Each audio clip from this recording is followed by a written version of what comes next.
মনোবিজ্ঞান অনুসারে আপনি যদি কোনো মহিলাকে উত্তেজিত করেন এবং তাকে যৌন সঙ্গম না করে ছেড়ে দেন, তবে সেই মহিলা আপনাকে তার শত্রু মনে করে। মনোবিজ্ঞান অনুসারে মহিলারা দীর্ঘ সময় ধরে যৌন মিলন না করলে তাদের বয়স দ্রুত হয়।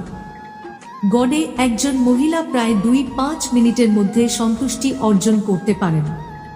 তারা পুরুষদের তুলনায় সন্তুষ্ট হতে বেশি সময় নেয়।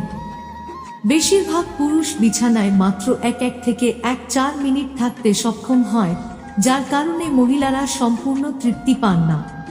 বেশিরভাগ মহিলাই এমন জায়গায় সেক্স করতে পছন্দ করেন যেখানে অন্ধকার থাকে এবং তারা সেই জায়গায় তাদের সঙ্গীর সাথে স্বাচ্ছন্দ্য বোধ করেন।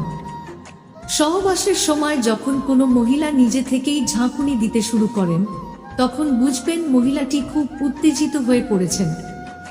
মনোবিজ্ঞান অনুসারে একজন মহিলার যোনি যত প্রশস্ত হয়, তিনি যৌন মিলনের প্রতি তত বেশি পছন্দ করেন এবং যৌন মিলনের সময় তিনি দ্রুত তৃপ্ত হন না। যদি কোনো নারী আপনার গোপনাঙ্গ স্পর্শ করেন, তার মানে ওই নারী আপনার সঙ্গে যৌন মিলন করতে চান। গোটা বিশ্বে ভারতীয় মহিলারা সবচেয়ে বেশি অন্ধকারে যৌন মিলন করতে পছন্দ করেন। রাতে বিছানায় একজন মহিলাকে শান্ত করার জন্য একজন পুরুষের অবশ্যই একজন মহিলার যৌন ইচ্ছাকে শান্ত করার শক্তি থাকতে হবে। যে মহিলারা ব্রা পরেন না, তাদের স্তন ঢিলে হয়ে যায় এবং যে মহিলারা প্যান্টি পরেন না, তাদের গোপনাঙ্গ কালো হয়ে যায়। যে মহিলা তার স্তনের অর্ধেক খোলা রাখেন, তিনি পুরুষদের দৃষ্টি আকর্ষণ করতে চান যাতে মহিলাটি সেই পুরুষের সাথে সম্পর্ক রাখতে পারে।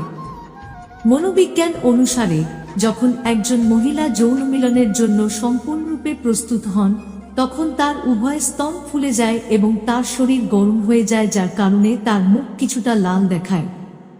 মহিলাদের নিজেদের উষ্ণ রাখতে রসুন খেতে বলুন, কারণ রসুন খাওয়া মহিলাদের উত্তেজনার শক্তি বাড়ায়।